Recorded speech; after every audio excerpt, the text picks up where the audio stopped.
Today's story unfolds in Osaka, a vibrant metropolis in Japan's Kansai region. As the country's second-largest city, Osaka is renowned for its rich culinary scene and warm, welcoming people. However, in 1985, a series of bizarre murders shattered the city's tranquility, leaving many to wonder, is the hospitable Osaka still as safe as it once was? And who is the shadowy culprit behind these crimes? You're watching True Crime in the World, where we explore the most mysterious cases and gripping stories. As always, before we dive into unraveling the mysteries of today's case, please leave a like and subscribe to support us. Now, let's dissect the details of this case step by step. Let's travel back in time to the summer of 1985. On June 17, 1985, a typical Monday, in the Miyoshi area of Koryo-town, Kitakatsuragi District, Nara Prefecture, located southeast of Osaka, a farmer had just finished his fieldwork and was heading home to rest. As he left his field, he passed through a bamboo grove. Suddenly, a cardboard box placed nearby caught his attention. Curiosity piqued, he cautiously approached to see what was inside. But the moment he opened the box, a horrifying sight confronted him. The dismembered remains of a victim. The visceral shock, both visual and olfactory, sent a chill through his body, his mind reeling. In a panic, he rushed to the nearest public phone booth and called the police. Upon receiving the report, the Takeda Police Department in Nara Prefecture quickly arrived at the scene. The victim was a woman, approximately 20 years old, whose body had been severed into 6 parts: her head, torso, and limbs. Clearly, this was an exceptionally grave case involving murder, disposal, and desecration of a corpse. The police immediately formed a task force to investigate. Forensic examination revealed undigested sushi rice in the victim's stomach, indicating she had eaten shortly before her death. Marks on her neck suggested she had been strangled, pointing to a violent struggle prior to her murder. The time of death was estimated to be between 4 p.m. and 6 p.m. the previous day. Soon after, using missing persons records, the police identified the victim. Her name was Chinen Midori, a student at a specialized school in Osaka for individuals with intellectual disabilities. 2 months earlier, one afternoon, she had snuck out of her dormitory, saying she was heading to a laundromat in Tondabayashi City, Osaka Prefecture, for vocational training. She never returned. The following day, when her absence was noticed, the school reported her missing to the police. Despite Chinen Midori's cognitive challenges, her family had always loved and protected her dearly. But now, seeing her brutally murdered in such a savage manner, her loved ones were overwhelmed with unbearable grief. Unfortunately, due to the limitations of forensic technology at the time, the police couldn't uncover any significant additional clues. 3 months after the murder, the office of the Takeda police chief received a peculiar letter. The postmark indicated it was sent from Sakai City, Osaka Prefecture. On the white envelope, someone had written in black ballpoint pen, "To the Takeda police chief," while the back bore the phrase, "The 22-faced monster." The handwriting appeared to be carefully drawn with a ruler, likely to conceal the sender's natural script. This immediately reminded the chief of the Gluiko Morinaga case from over a year earlier. That high-profile case took place in June 1984 in Japan, where the perpetrator drew inspiration from the fictional 20-faced monster, a character from the works of renowned mystery writer Edogawa Ranpo. A detailed documentary about that case exists, and interested viewers can seek it out for more insight. In this instance, the letter's sender identified themselves as the 22-faced monster. The letter brazenly challenged the police with an arrogant, unapologetic tone, dripping with provocation. It didn't stop there. It provided a detailed account of the crime. At 2 p.m. on June 16, 1985, the perpetrator encountered Chinen Midori near Tsutenkaku Tower in Osaka. Noticing the young, attractive girl who showed signs of intellectual disability, he developed sinister intentions. He lured her to a sushi restaurant for a meal. After eating, he took Chinen Midori to his apartment, where he assaulted her. Afterward, he gave her 10,000 yen, approximately 68 USD, as supposed compensation. Initially, he thought the money would satisfy a schoolgirl, but when she appeared upset, he flew into a rage, pinned her down, and strangled her with both hands until she stopped breathing. After committing the murder, he used a kitchen knife, a saw, and other tools to dismember the victim, then packed her remains into a cardboard box. The next day, he rented a car and drove the box to a bamboo grove in Nara Prefecture to dispose of it. The details in the letter about the disposal site and method of murder were information the police had never publicly disclosed. As a result, investigators were certain the letter was sent by the actual perpetrator. The letter also claimed that this crime shared the same mastermind as the Glico Morinaga case. While it could still be a copycat crime, the police knew further investigation was necessary. After retrieving footage from surveillance cameras near Tsutenkaku Tower, they confirmed that Chinen Midori had indeed been at the sushi restaurant with a middle-aged man. Unfortunately, due to the high volume of daily customers, the restaurant staff couldn't recall the man's facial features. Based on gathered intelligence, the victim was known to frequent bars and similar establishments. Using this lead, the police compiled a list of over 500 suspects. Among them, a man surnamed Kamada proactively sent a letter to the authorities to explain himself. Attached to the letter was a used train ticket from JR Shin Osaka Station to Tokyo Station. In the letter, he stated, "I am not the perpetrator. I was in Tokyo that day." The police collected fingerprints from the letter, but they were incomplete. When compared to the fingerprints on the envelope from the 22-faced monster, there were some similarities, but the final conclusion was that they didn't match. Investigators also looked into the laundromat Chinen Midori had mentioned before her disappearance. They interviewed the owner and staff and reviewed footage from the store's surveillance cameras, but found nothing unusual.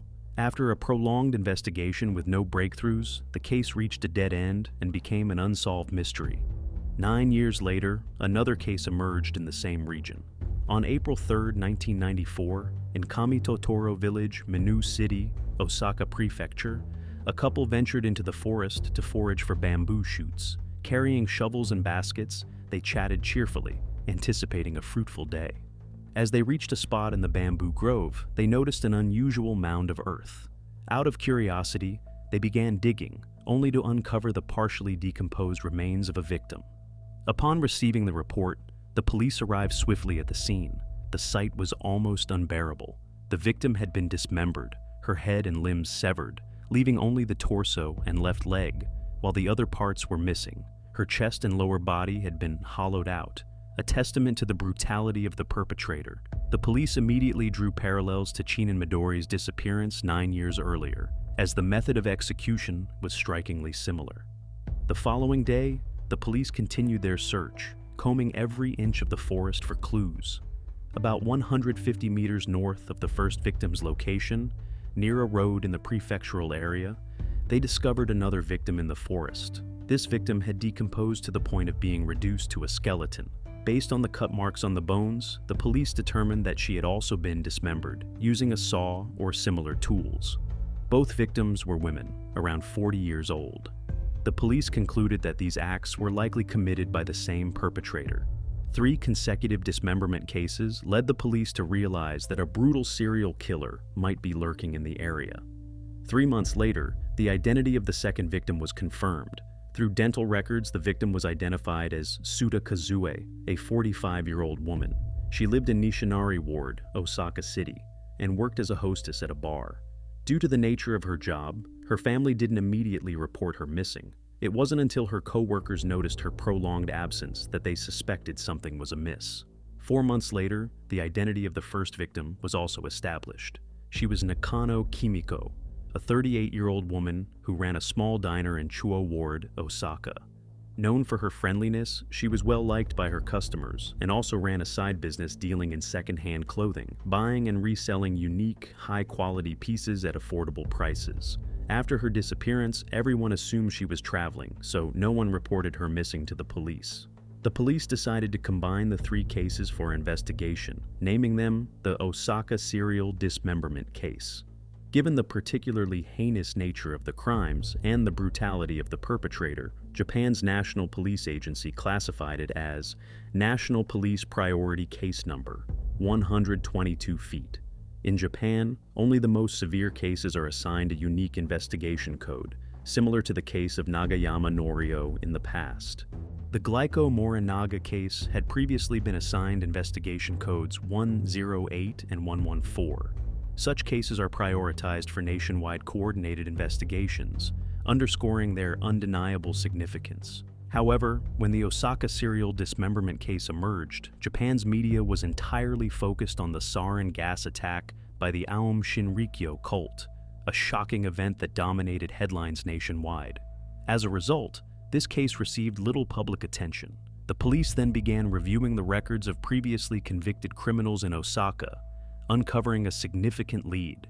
Years earlier, a garment factory in Chuo Ward, Osaka, had experienced an unusual theft. A man stole 78 pairs of khaki pants packed in a cardboard box from the factory's warehouse. What was peculiar was that, according to footage extracted from surveillance cameras, the man made no effort to conceal his actions. On the contrary, he appeared completely calm, as if he were performing a routine task. He hoisted the box onto his shoulder, casually walked out of the warehouse, and even glanced at the security camera as he passed by. None of the employees realized he was a thief. It wasn't until they conducted an inventory check that they discovered an intruder had stolen the clothing. In April 1994, this man was arrested in an apartment in Osaka. When his identity was revealed, the local community was stunned. According to neighbors, he had always seemed like a kind, gentle person. The man was Kamata Yasutoshi, 54 years old at the time, originally from Ozu City, Ehime Prefecture. By his own account, Kamata's father was once considered a global hotel magnate. However, after his father's death, the family fell into financial ruin. While in his second year of high school, Kamata was forced to drop out and move to Osaka to enroll in a culinary training program. At 20, he found true love and had 2 children, a boy and a girl. Tragedy struck when his wife passed away.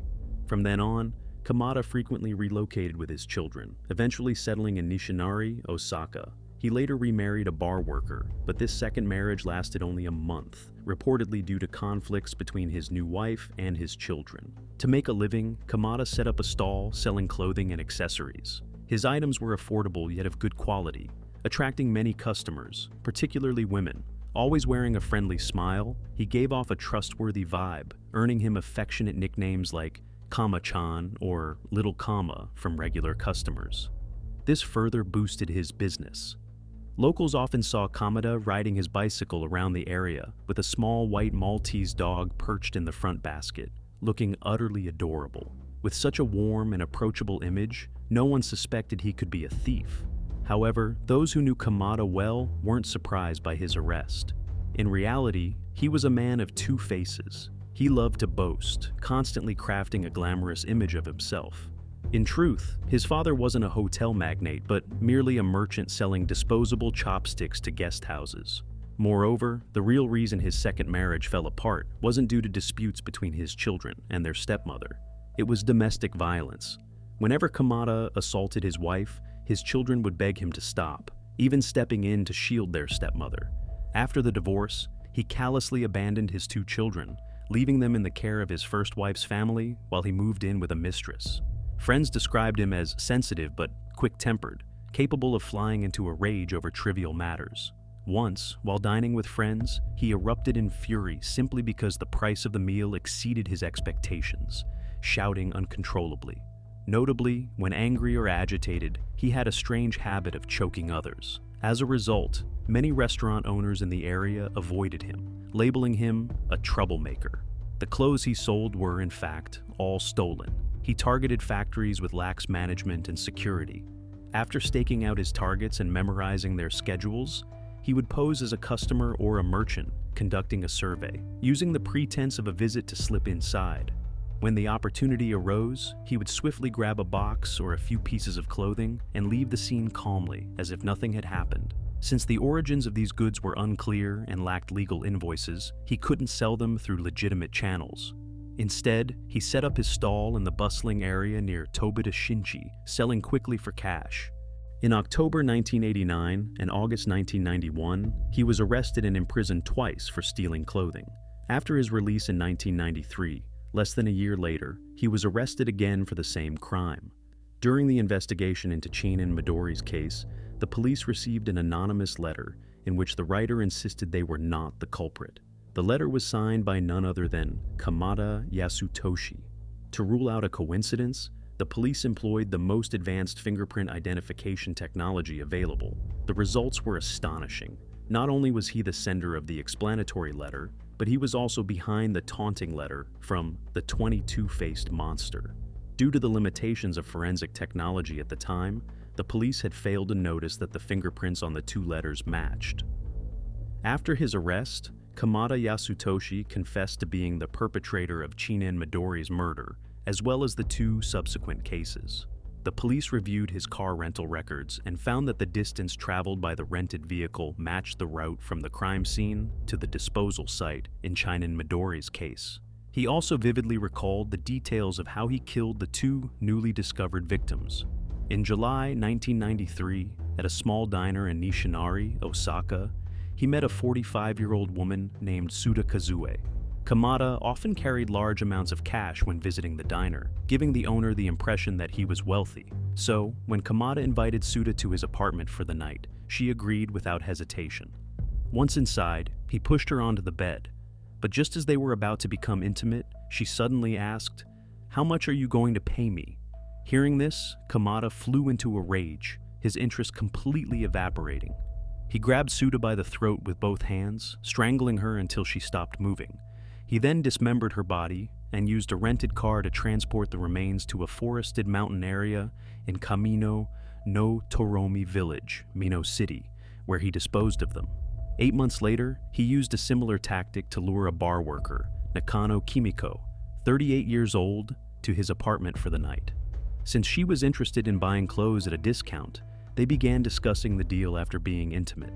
At the time, Kamada had just stolen a box of high-end jackets, hoping to make a large profit from the opportunity. However, Nakano Kimiko insisted that he should hand over all the clothing as payment. The two argued fiercely. In the end, consumed by rage, Kamada killed Nakano, dismembered her body, and disposed of the remains in a forested mountain area in Mino City, just 150 meters from the previous disposal site. Beyond these three cases, the police suspected Kamada's involvement in yet another crime. An officer placed a photo of a young girl in front of Kamada and asked if he recognized her. He stared at the image in silence for a long moment before finally nodding slightly. The girl in the photo was Tsujikado Kumiko, only 9 years old at the time, a third grader at Sumie Elementary School in Osaka. According to Kamada's confession, on an afternoon in January 1987, around 4 p.m., he encountered Kumiko by the roadside in Sumiyoshi Ward, Osaka. A twisted impulse struck him, and he pretended to ask for directions. When the innocent girl responded, he pulled out 200 yen, about $1, and gave it to her as a token of thanks. Seeing Kumiko's pure, innocent gaze, a perverse desire surged within him. He abducted her on the spot, drove her to his apartment, and acted on his sinister intentions. Facing an unimaginable horror, Kumiko screamed and cried, desperately hoping for rescue, but her cries only fueled the rage of the man before her. Kamada Yasutoshi strangled her with his hands. Soon after, she stopped breathing. After committing his depraved act, he didn't dismember the victim, not out of compassion or respect, but simply because her small frame could fit into a cardboard box without being cut apart. Yet his sadistic thirst wasn't quenched. Driven by greed, he proceeded to extort Kumiko's family and school, demanding a ransom of 30 million yen, equivalent to $200,000. The victim's family received a total of 5 ransom calls, but the staggering amount left them helpless, drowning in despair. As the details of the 4 cases came to light, the police thought the investigation could finally be closed, but Kamada Yasutoshi continued his confession, revealing that Chinen Midori's murder wasn't his first. In May 1985, just over 2 weeks before Chinen Midori's death, he had met Higashi Tomisei, a 46-year-old woman, at a bar in Sumiyoshi Ward, Osaka City. She introduced herself as a housewife with 3 children who had left home due to a strained marriage. To make ends meet, she had taken up work as a hostess at the bar. Hearing her story, Kamada employed his usual tactic, posing as a kind older brother figure, offering comfort before quickly inviting her to his place for dinner. After dinner, he drank relentlessly, one glass after another. Seeing him drink so recklessly, Higashi Tomasai kindly warned him that excessive drinking could harm his health. No one knows why her well-meaning words triggered Kamada's fury. In a fit of rage, he suddenly grabbed her throat, strangling her until she went limp. Kamada dismembered her body and drove to a forest near Hiranocho, Nishi Ward, Kobe City, Hyogo Prefecture to dispose of the remains. In May 1995, the police discovered the victim in the forest. By then, 10 years had passed since her death. Her body had been reduced to a skeleton, but the brutal marks of dismemberment were still evident. 3 days after Higashi Tomasai left home, her husband reported her missing to the police. Initially, he thought it was just a typical marital spat and that she'd return soon, but after 3 days with no word, she seemed to have vanished without a trace. Though the police launched an investigation, it was as if she had disappeared from the face of the earth, leaving no clues behind. Over time, her disappearance became an unsolved mystery. For 10 years, her husband never gave up searching for her. Only when the truth behind her disappearance came to light did he feel profound, unending regret. In May 1995, Kamada Yasutoshi was arrested on charges of intentional homicide. On October 25th of that year, the case went to trial at the Osaka District Court. The court decided to split the series of murders into 2 separate trials. Under Article 45 of Japan's Penal Code on the consolidation of charges, the case was divided into 2 groups, A and B. Group A included 3 intentional homicides, Higashi Tomasai, Chinen Midori, and Sujikado Kumiko. The common thread among these cases was that they all took place at the suspect's apartment in Nishi Ward, Osaka Prefecture. Group B encompassed 2 intentional homicides, Sudakazue and Nakano Kimiko, along with 2 theft charges. These 2 murders in Group B occurred at the suspect's apartment in Emisucho, Naniwa Ward, Osaka Prefecture. Looking back at these cases, a clear pattern emerges in Kamada Yasutoshi's actions. Although the victims varied in age and social status, all but the 9-year-old Sujikado Kumiko shared a commonality. They worked in or frequented nightlife entertainment venues in Osaka Prefecture. Each victim was killed at Kamada's apartment and then disposed of in remote, desolate areas. Because he chose his targets randomly, there were no apparent connections between the victims. Moreover, over 9 years, he moved residences at least 20 times, demonstrating a deliberate effort to evade police tracking. It was only after his voluntary confession that the police were able to piece together the full scope of these serial murders. In March 1996, 11 years after the first murder, Kamada Yasutoshi was brought to trial at the Osaka District Court. At the trial, he completely retracted his earlier confession, adamantly claiming his innocence. He specifically denied making the ransom calls in Sujikado Kumiko's case. He stated that none of the 5 victims were killed by him, asserting instead that the real culprit was an acquaintance of his, and that he had only handled the bodies after their deaths. He claimed his prior confession was coerced under pressure from the police, forcing him to give false statements. As for the theft charges, he said he had no recollection of them. Based on his relationships, the police searched for the acquaintance he mentioned, combing through records in the area around his residence in Nishinari, Osaka Prefecture. However, they found no one matching his description. Consequently, the police concluded that these crimes were committed solely by Kamada. The Osaka Prefectural Institute of Forensic Science conducted a voice analysis of the ransom calls in the case of 9-year-old Sujikado Kumiko. The results showed a high degree of similarity between the recorded voice and Kamada Yasutoshi's. However, the defense attorney requested a re-examination. 2 years later, the Japan Acoustic Research Institute issued its findings.